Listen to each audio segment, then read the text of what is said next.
بسم اللہ الرحمن الرحیم۔ حضرت ابو موسیٰ رضی اللہ تعالیٰ عنہ روایت کرتے ہیں کہ حضور صلی اللہ تعالیٰ علیہ وسلم نے ارشاد فرمایا کہ اچھے اور برے ہم مجلس کی مثال ایسی ہے جیسے مشک بیچنے والا اور لوہار کی بھٹی۔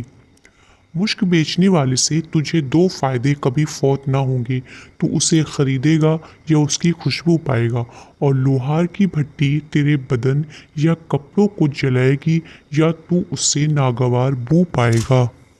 رسول اچھی اور بری صحبت کا فرق بیان فرمانا ہے، اور اس کا خلاصہ یہ ہے کہ اچھی صحبت سے انسان اپنے عمل میں مثبت تبدیلی کا انعام پاتا ہے، اور یہ نہ ہو تو کم از کم جتنی دیر وہاں رہے گا گناہ اور خطا سے محفوظ اور پاکیزہ خیالات کا انعام تو پاتا ہی رہے گا، اور جبکہ بری صحبت سے عمل اور کردار، سوچ اور فکر میں منفی اور غلیظ تبدیلی پیدا ہوتی ہے، اور یہ نہ ہو تو کم از کم جتنی دیر وہاں رہے کوئی خطا یا گناہ کرے گا یا گندے اور برے خیالات میں گھرا ہی رہے گا۔